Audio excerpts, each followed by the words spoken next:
My name is Dan Barber. I am the chef and co-owner of Blue Hill and Blue Hill at Stone Barns in Tarrytown, New York, 35 miles from Midtown Manhattan. The inspirations for dishes really depend on the season and on the particular week even that a farmer is bringing in whatever he or she has grown or raised. And so we usually draw a lot of inspiration from that because when you're working in a local food system, you get a lot of diversity. My cooking is connected to that spirit, which is of a particular place, of a particular season, and drawing from the power of the connection to that. Also at times it's very challenging because you're dealing with different sizes of vegetables, different breeds within each vegetable, and the seasons are sometimes very short. The creative process becomes quite nimble. At least in this restaurant, we're sort of always trying to figure out where to fit things in, and that kind of pushes us towards creativity. We were forced into milling our own grains because of this particular corn variety that a philanthropist sent us that he had told us had not been grown in several hundred years. We bought all the very old heirloom variety of corn and then dried it. And then what do you do? What do you do with dried corn, right? You grind it. We were grinding this corn, right before we were cooking it, and the smells and the aroma that came off this thing I was cooking was incredible.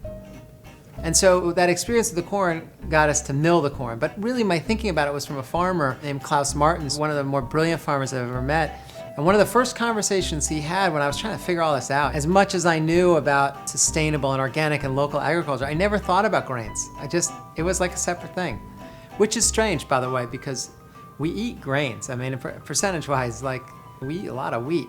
We eat more wheat than we do meat. We eat more wheat than we do most dairy. We eat more wheat than we eat all vegetables combined. So as a country, we're growing more wheat than any other crop. Wheat's huge, both in its environmental impact and how it's grown, and also huge just from a percentage of our diet. It's in everything, right? We've allowed this separation between grains and our kitchens. We've allowed that separation to exist because we've lost the taste of grain. We eat dead wheat. We eat white flour, which is deadened in this industrial process that removes the germ. So what if we can think about wheat or corn or any of these other grains? What if we can think about them as fresh? Which is how everyone thought about them not so long ago.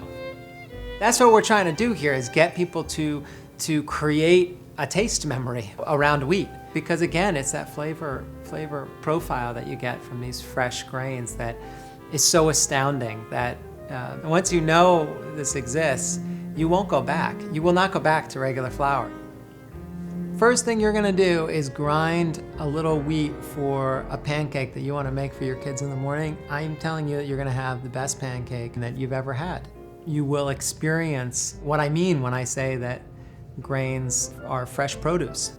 What I would love diners to take away from the experience of eating at Blue Hill is to mimic that experience in their own homes. I think a place like Williams-Sonoma, encourages you to get into the kitchen and actually cook. If Blue Hill and the products can make that experience a little bit easier and maybe even a little bit more flavorful, I think we've done something very good together.